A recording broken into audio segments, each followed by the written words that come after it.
Harris administration with leading with the science and who believe deeply in the power and possibilities of science and technology for all of us. Madam Vice President, we particularly appreciate your leadership of the National Space Council and your commitment to ensuring innovation in space. The floor is yours. Thank you. Thank you. Well, good evening, everyone. I am very honored to be with you all.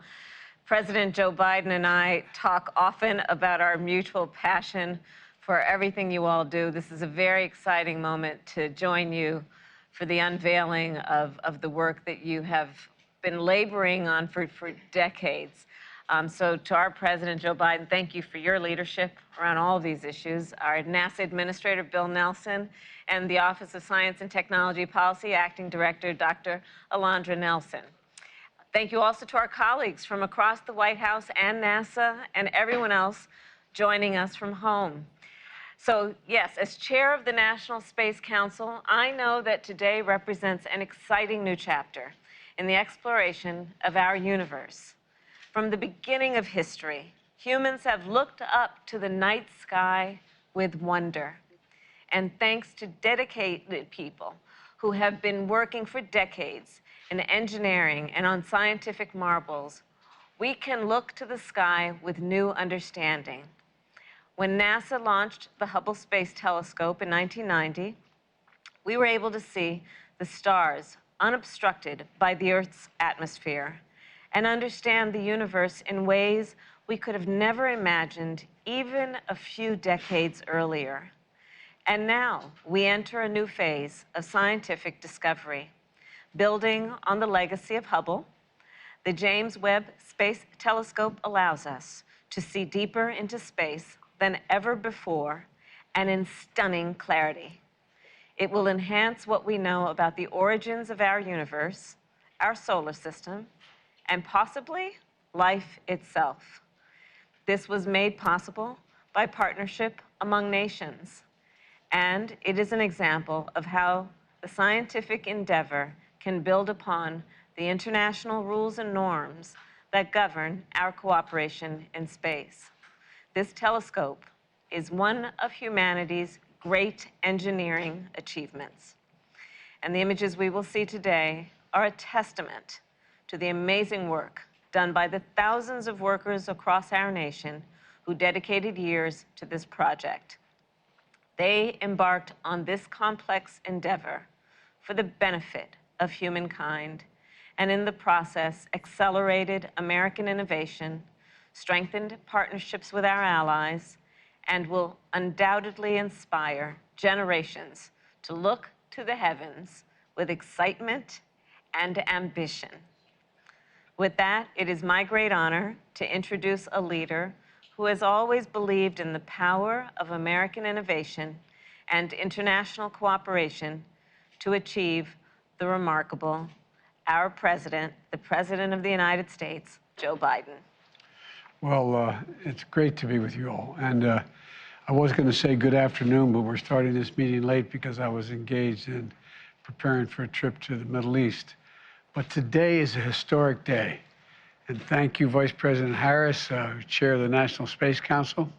And thank you, my dear friend and our outstanding NASA Administrator and the only guy here that's been in space, Bill Nelson. Bill, you're a good friend. Thank you very much for what you're doing. And Dr. Nelson, you're doing a great job leading this Office of Science and Technology and Policy. It really is a matter. It really is amazing.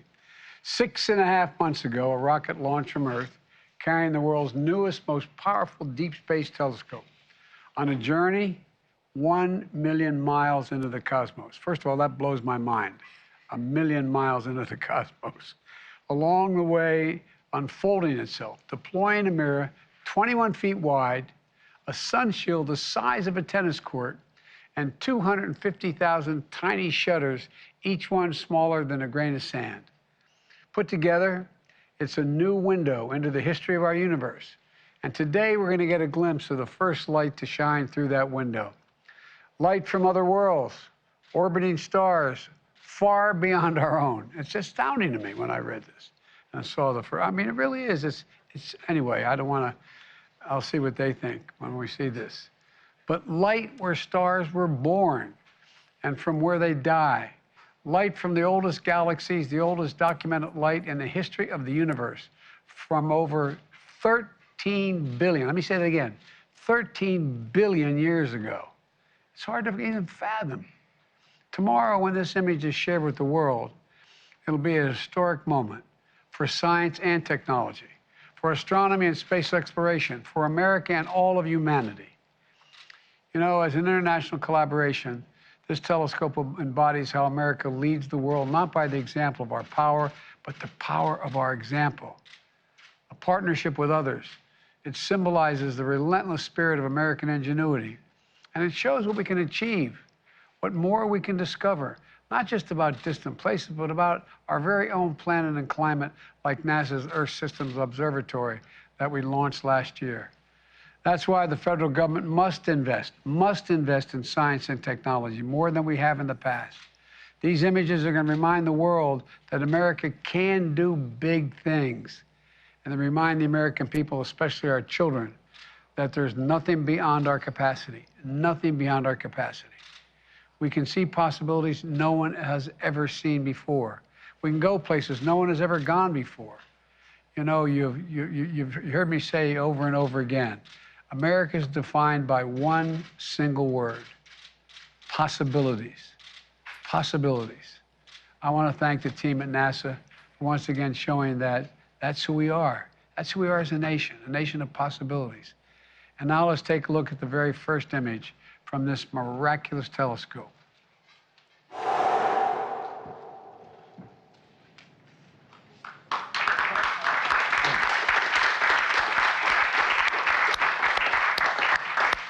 NASA Administrator Nelson, I'm going to turn this over to you. So will you please tell us about what we're seeing?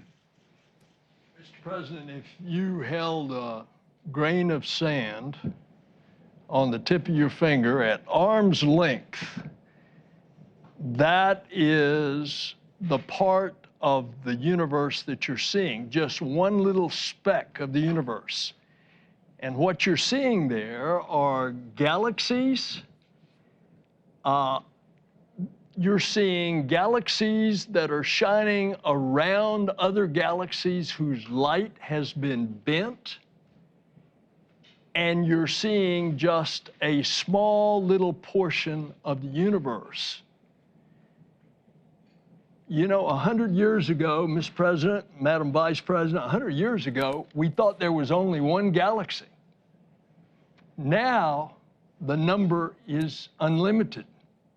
And in our galaxy, we have billions of stars or suns, and there are billions of galaxies with billions of stars and suns, and we're getting our first glimpse. As you said, Mr. President, we're looking back more than 13 billion years. Light travels at 186,000 miles per second.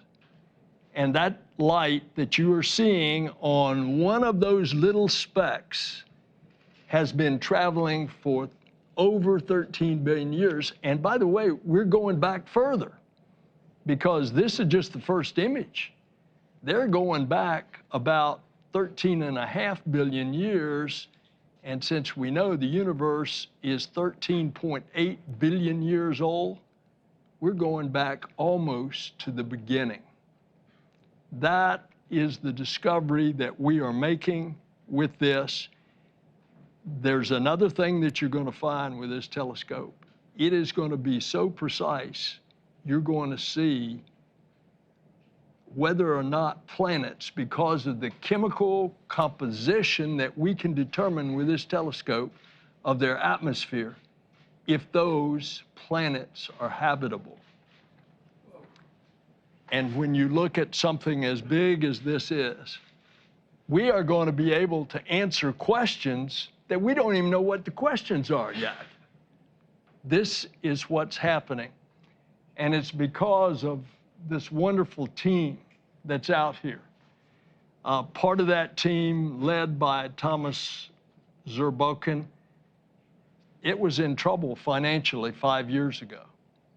He took it over. He got Greg Robinson, that you're going to meet, to direct it, and the result is what you've seen. So what an incredible team, joined, by the way, with our international partners, the European Space Agency and the Canadian Space Agency. So this is an international endeavor. It's amazing. I wonder what the press like in those other places. We're going to give time for the press to leave, and then we'll continue the briefing.